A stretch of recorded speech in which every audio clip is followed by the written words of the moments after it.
మీలో జారత్వం ఉన్నదని వదంతి కలదు. మీలో ఒకడు తన తండ్రి భార్యను ఉంచుకున్నాడట. అట్టి జారత్వము అన్యజనులోనైనను జరగదు. ఇట్లుండియు మీరుప్పొంగుచున్నారే గాని మీరెంత మాత్రము దుఃఖపడి ఈలాటి కార్యము చేసిన వానిని మీలో నుండి వెలివేసిన వారు కారు. నేను దేహ విషయమై దూరముగా ఉన్నను, ఆత్మ విషయమై సమీపముగా ఉండి మీతో కూడా ఉండినట్టుగానే ఇట్టి కార్యము ఈలాగు చేసిన వానిని గూర్చి ఇదివరకే తీర్పు తీర్చియున్నాను. ఏమనగా ప్రభువైన యేసుదినమందు వాని ఆత్మ రక్షింపబడినట్లు శరీరేచ్ఛలు నశించుటకై మన ప్రభువైన యేసుక్రీస్తు నామమున మీరును నా ఆత్మయు మన ప్రభువైన యేసుక్రీస్తు బలముతో కూడి వచ్చినప్పుడు అట్టి వానిని సాతానునకు అప్పగింపవలెను. మీరు అతిశయపడుట మంచిది కాదు. పులిసిన పిండి కొంచెమైనను ముద్దంతయు పులియజేయనని మీరెరుగరా? మీరు పులిపిండి లేనివారు గనక క్రొత్త ముద్ద అవుటకై ఆ పాతదైన పులిపిండిని తీసి పారవేయుడి. ఇంతేకాక క్రీస్తు అను మన పస్కా పశువు వధింపబడెను గనుక పాతదైన పులిపిండితోనైనను దుర్మార్గతయు దుష్టత్వమునను పులిపిండితోనైనను కాకుండా నిష్కాపట్యమును సత్యమునను పులియని రొట్టెతో పండుగ ఆచరింతము. జారులతో సాంగత్యము చేయవద్దని నా పత్రికలో మీకు వ్రాసి ఇంటిని.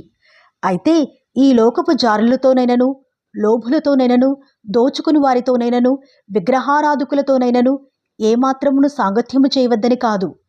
అలాగైతే మీరు లోకములో నుండి వెళ్ళిపోవలసి వచ్చును గదా. ఇప్పుడైతే సహోదరుడనబడిన వాడెవడైనను జారుడుగాని లోభిగాని విగ్రహారాధకుడుగాని తిట్టుబోతుగాని త్రాగుబోతుగాని దోచుకునివాడుగాని అయ్యున్న ఎడల అట్టివానితో సాంగత్యము చేయకూడదు, భుజింపకూడదని మీకు వ్రాయిచున్నాను. వెలుపలి వారికి తీర్పు తీర్చుట నాకేలా? వెలుపలి వారికి దేవుడే తీర్పు తీర్చును గాని మీరు లోపటి వారికి తీర్పు తీర్చువారు గనుక ఆ దుర్మార్గుని మీలో నుండి వెలివేయుడి.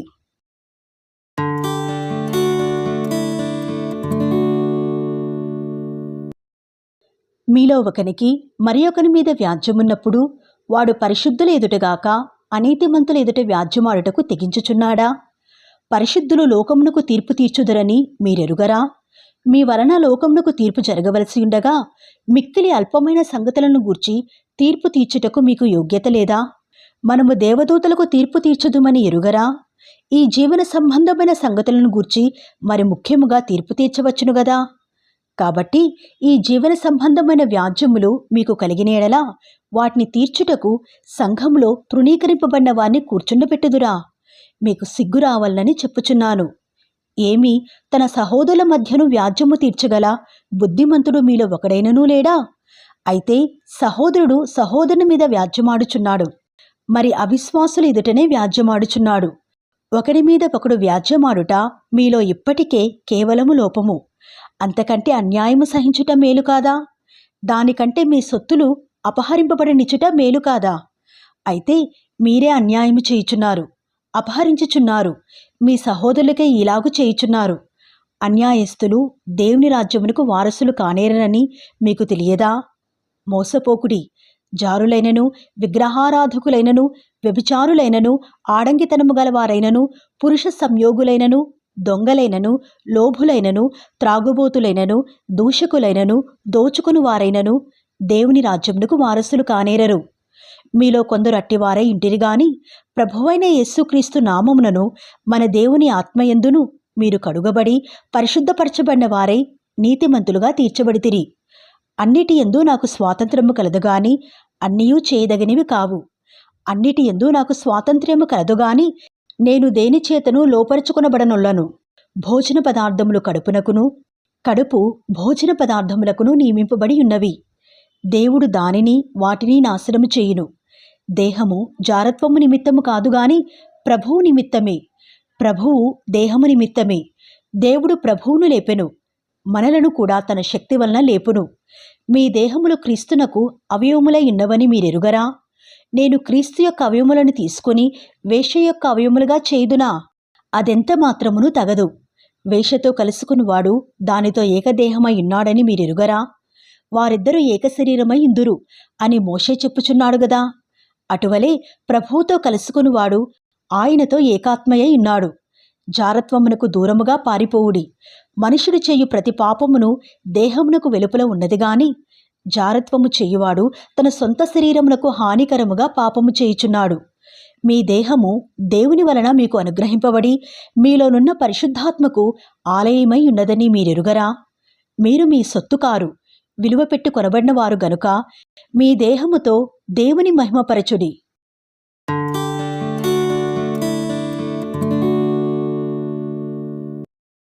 మీరు వ్రాసిన వాటి విషయము. స్త్రీని ముట్టకుండుట పురుషునికి మేలు. అయినను జారత్వములు జరుగుచున్నందున ప్రతివానికి సొంత భార్య ఉండవలెను, ప్రతి స్త్రీకి సొంత భర్త ఉండవలెను. భర్త భార్యకును అలాగునని భార్య భర్తకును వారి వారి ధర్మములు నడుపవలెను. భర్తకే గాని భార్యకు తన దేహముపైని అధికారము లేదు, అలాగున భార్యకే గాని భర్తకు తన దేహముపైని అధికారము లేదు. ప్రార్థన చేయుటకు మీకు సావకాశము కలుగునట్లు కొంతకాలము వరకు ఉభయుల సమ్మతి చొప్పుననే తప్ప ఒకరినొకరు ఎడబాయకుడి. మీరు మనస్సు నిలుపలేకపోయినప్పుడు సాతాను మిమ్మును శోధింపకుండునట్లు తిరిగి కలుసుకునుడి. ఇది నా హితోపదేశమే గాని ఆజ్ఞ కాదు. మనుషులందరూ నా వలె ఉండగోరుచున్నాను. అయినను ఒకడొక విధమునను మరియొకడు మరియొక విధమునను ప్రతి మనుష్యుడు తనకున్న కృపావరమును దేవుని వలన పొందియున్నాడు. నావలె నుండుట వారికి మేలని పెండ్లి కాని వారితోనూ విధవరాండ్రతోనూ చెప్పుచున్నాను. అయితే మనస్సు నిలుపలేని ఎడల పెళ్లి చేసుకునవచ్చును. కామతప్తులగుట కంటే పెళ్లి చేసుకునుట మేలు. మరియు పెండ్లి అయిన వారికి నేను కాదు, ప్రభువే ఆజ్ఞాపించినదేమనగా, భార్య భర్తను ఎడబాయకూడదు. ఎడబాసినెడల పెళ్లి చేసుకొనుకుండవలను, లేదా తన భర్తతో సమాధానపడవలను. మరియు భర్త తన భార్యను పరిత్యజింపకూడదు. ప్రభు కాదు, నేనే తక్కిన వారితో చెప్పినదేమనగా, ఏ సహోదరికైనను అవిశ్వాసురాలైన భార్యయుండి ఆమె అతనితో కాపురము చేయనిష్టపడిన ఎడల అతడు ఆమెను పరిత్యజింపకూడదు. మరియు ఏ స్త్రీకైనను అవిశ్వాసి అయిన భర్తయుండి ఆమెతో కాపురము చేయనిష్టపడిన ఎడల ఆమె అతని పరిత్యజింపకూడదు. అవిశ్వాసి అయిన భర్త భార్యను బట్టి పరిశుద్ధపరచబడును, అవిశ్వాసురాలైన భార్య విశ్వాసి అయిన భర్తను బట్టి పరిశుద్ధపరచబడును. లేని ఎడల మీ పిల్లలు అపవిత్రులైందురు, ఇప్పుడైతే వారు పవిత్రులు. అయితే అవిశ్వాసి అయిన వాడు ఎడబాసిన ఎడబాయవచ్చును. అట్టి సందర్భములలో సహోదరికైనను నిర్బంధము లేదు. సమాధానముగా ఉండుటకు దేవుడు మనలను పిలిచిన్నాడు. ఓ స్త్రీ, నీ భర్తను రక్షించదవో లేదో నీకేమి తెలియను? ఓ పురుషుడా, నీ భార్యను రక్షించదవో లేదో నీకేమి తెలియను? అయితే ప్రభు ప్రతివానికి ఏ స్థితి నియమించెనో, దేవుడు ప్రతివానిని ఏ స్థితి ఎందు పిలిచెనో ఆ స్థితి ఎందే నడుచుకొనవలను. ఈ ప్రకారమే సంఘములన్నిటిలో నియమించుచున్నాను. సున్నతి పొందిన వాడెవడైనను పిలువబడెనా, అతడు సున్నతి పోగొట్టుకునవలదు. సున్నతి పొందని వాడెవడైనను పిలువబడెనా, సున్నతి పొందవలదు. దేవుని ఆజ్ఞలను అనుసరించుటయే ముఖ్యముగాని సున్నతి పొందుట ఎందు ఏమీయూ లేదు, సున్నతి పొందకపోవుట ఎందు ఏమీయూ లేదు. ప్రతివాడు ఏ స్థితిలో పిలువబడెనో ఆ స్థితిలోనే ఉండవలెను. దాసుడవై ఉండగా పిలువబడితివా, చింతపడవద్దుగాని స్వతంత్రుడవగుటకు శక్తి కలిగినడలా స్వతంత్రుడవగుట మరి మంచిది. ప్రభువునందు పిలువబడిన దాసుడు ప్రభువు వలన స్వాతంత్ర్యము పొందినవాడు. ఆ ప్రకారమే స్వతంత్రుడై ఉండి పిలువబడిన వాడు క్రీస్తు దాసుడు. మీరు విలువ పెట్టి కొనబడిన వారు గనుక మనుషులకు దాసులు కాకుడి. సహోదరులారా, ప్రతి మనుషుడును ఏ స్థితిలో పిలువబడెనో ఆ స్థితిలోనే దేవునితో సహవాసము కలిగి ఉండవలెను. కన్యకల విషయమైతే ప్రభు యొక్క ఆజ్ఞ నేను పొందలేదు గాని నమ్మకమైన వాడనై ఇండుటకు ప్రభు వలన కనికరము పొందిన వాడనై నా తాత్పర్యం చెప్పుచున్నాను. ఇప్పటి ఇబ్బందిని బట్టి పురుషుడు తానున్న స్థితిలోనే ఇండుట మేలని తలంచుచున్నాను. భార్యకు బద్ధుడువై ఇంటివా, విడుదల కోరవద్దు. భార్య లేక విడిగానుంటివా, వివాహము కోరవద్దు.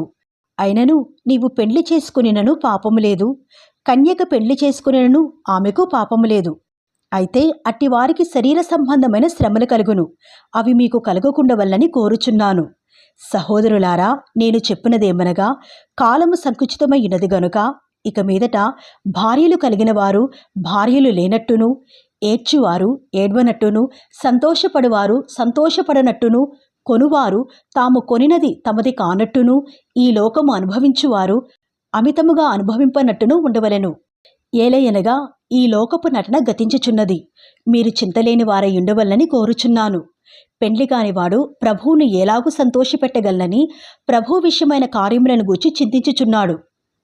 పెండ్లి అయినవాడు భార్యను ఎలాగూ సంతోషపెట్టగలనని లోక విషయమైన వాటిని గూర్చి చింతించుచున్నాడు.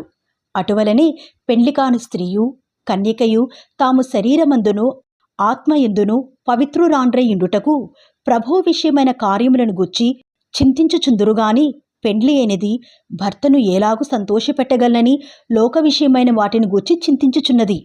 మీకు ఉరియొడ్డవలనని కాదుగాని మీరు యోగ్య ప్రవర్తనులై తొందర ఏమీయూ లేక ప్రభువు సన్నిధాన వర్తనులై ఉండవలనని ఇది మీ ప్రయోజనము నిమిత్తమే చెప్పుచున్నాను.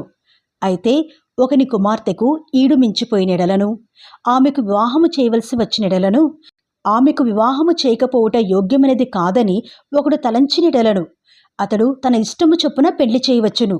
అందులో పాపము లేదు. ఆమె పెండ్లి చేసుకునవచ్చును. ఎవడైనను తన కుమార్తెకు పెండ్లి చేయనవసరము లేకయుండి అతడు స్థిరచిత్తుడును తన ఇష్టప్రకారము జరుప శక్తిగలవాడునై ఆమెను వివాహము లేకుండా ఉంచవలనని తన మనస్సులో నిశ్చయించుకునేడలా బాగుగా ప్రవర్తించుచున్నాడు. కాబట్టి తన కుమార్తెకు పెండ్లి చేయువాడు బాగుగా ప్రవర్తించుచున్నాడు. పెండ్లి చేయనివాడు మరి బాగుగా ప్రవర్తించుచున్నాడు. భార్య తన భర్త బ్రతికియున్నంత కాలము బద్ధురాలై ఇండును. భర్త మృతి పొందిన ఎడల ఆమెకిష్టమైన వారిని పెండ్లి చేసుకునుటకు స్వతంత్రురాలై ఇండునుగాని ప్రభువునందు మాత్రమే పెండ్లి చేసుకునవలను. అయితే ఆమె విధవరాలుగా ఉండినట్టయినా మరి ధన్యురాలని నా అభిప్రాయము. దేవుని ఆత్మ నాకును కలిగియున్నదని తలంచుకొనుచున్నాను.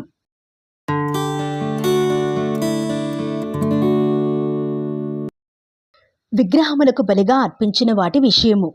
మనమందరము జ్ఞానము గలవారమని ఎరుగుదుము. జ్ఞానము ఉప్పొంగజేయును గాని ప్రేమ క్షేమాభివృద్ధి కలుగజేయును. ఒకడు తనకేమైనను తెలియననుకునియుంటే తాను తెలుసుకునవలసినట్టు ఇంకనూ ఏమీయూ తెలుసుకునివాడు కాడు. ఒకడు దేవుని ప్రేమించినెడలా అతడు దేవునికి ఎరుకైన వాడే. కాబట్టి విగ్రహములకు బలిగా అర్పించిన వాటిని తినుట విషయము. లోకమందు విగ్రహము వట్టిదనియు ఒక్కడే దేవుడు తప్ప వేరొక దేవుడు లేడనియూ ఎరుగుదుము. దేవతలనబడిన వారును ప్రభువులనబడిన వారును అనేకులున్నారు. ఆకాశమందైనను భూమి మీదనైనను దేవతలనబడినవి ఉన్నను మనకు ఒక్కడే దేవుడున్నాడు. ఆయన తండ్రి. ఆయన నుండి సమస్తమును కలిగెను. ఆయన నిమిత్తము మనమున్నాము.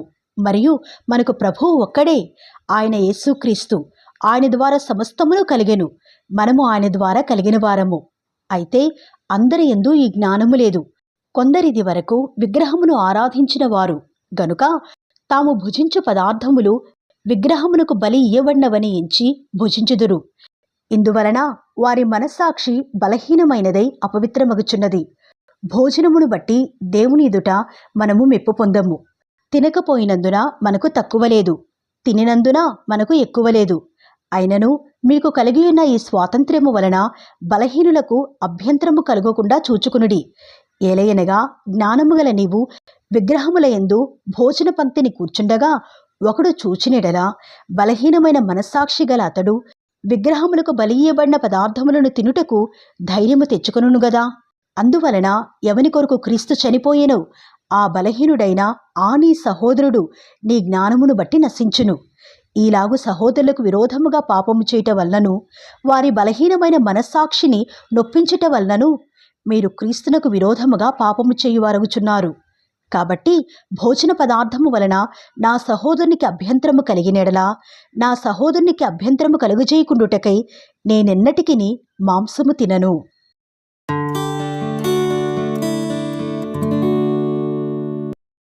నేను స్వతంత్రుడను కానా? నేను అపోస్తులుడను కానా? మన ప్రభువైన యేసును నేను చూడలేదా? ప్రభువునందు నా పనికి ఫలము మీరు కారా? ఇతరులకు నేను అపోస్తులుడను కాకపోయినను మీ మట్టుకైనను అపోస్తులుడనై ఉన్నాను.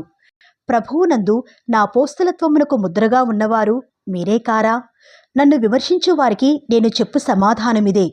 తినుటకును త్రాగుటకును మాకు అధికారము లేదా? తక్కిన అపోస్తుల వలను ప్రభువు యొక్క సహోదరుల వలను కేఫా వలను విశ్వాసురాలైన భార్యను వెంటబెట్టుకుని తిరుగుటకు మాకు అధికారము లేదా? మరియు పనిచేయకుండుటకు నేనును బర్నబాయు మాత్రమే అధికారము లేనివారమా? ఎవడైనను తన సొంత ఖర్చు పెట్టుకొని దండులో కొలువు చెయ్యునా? ద్రాక్ష తోట వేసి దాని ఫలము తిననివాడెవడు? మందను కాచి మందపాలు త్రాగనివాడెవడు? ఈ మాటలు లోకాచారమును బట్టి చెప్పుచున్నానా? ధర్మశాస్త్రము కూడా వీటిని చెప్పుచున్నది గదా. కళ్ళము త్రొక్కుచున్న ఎద్దు మూతికి చిక్కము పెట్టవద్దు అని మోషే ధర్మశాస్త్రములో వ్రాయబడి ఉన్నది. దేవుడు ఎడ్ల కొరకు విచారించుచున్నాడా? కేవలము మన కొరకు దీనిని చెప్పుచున్నాడా? అవును, మన కొరకే గదా ఈ మాట వ్రాయబడెను. ఎలయనగా దున్నువాడు ఆశతో దున్నవలెను, కళ్ళము త్రొక్కించువాడు పంటలో పాలు పొందుదునను ఆశతో త్రొక్కింపవలను. మీ కొరకు ఆత్మ సంబంధమైనవి మేము విత్తియుండగా మీ వలన శరీర సంబంధమైన ఫలములు కోసుకునుట గొప్ప కార్యమా? ఇతరులకు మీపైని ఈ అధికారములో పాలు కలిగిన ఎడల మాకు ఎక్కువ కలదుగదా. అయితే మేము ఈ అధికారమును వినియోగించుకునలేదు.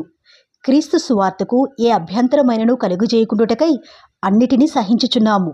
ఆలయ కృత్యములు జరిగించువారు ఆలయము వలన జీవనము చేయుచున్నారనియు, బలిపీఠమునొద్ద కనిపెట్టుకుని యుండువారు బలిపీఠముతో పాలివారై ఉన్నారనియు మీరెరుగరా? అలాగున సువార్త ప్రచురించువారు సువార్త వలన జీవింపవలనని ప్రభువు నియమించియున్నాడు. నేనైతే వీటిలో దేనినైనను వినియోగించుకొనలేదు. మీరు నా ఎడల ఇలాగు జరుపవలనని ఈ సంగతిలో వ్రాయనూ లేదు. ఎవడైనను నా అతిశయమును నిరర్ధకము చేయట కంటే నాకు మరణమే మేలు. నేను సువార్తను ప్రకటించుచున్నాను, నాకు అతిశయ కారణము లేదు. సువార్తను ప్రకటింపవలసిన భారము నా మీద మోపబడియున్నది. అయ్యో, నేను సువార్తను ప్రకటింపపోయిన ఎడలా నాకు శ్రమ. ఇది నేనిష్టపడి చేసిన ఎడలా నాకు జీతము దొరుకును. ఇష్టపడకపోయినను గృహ నిర్వాహకత్వము నాకు అప్పగింపబడెను. అట్లయితే నాకు జీతమేమి?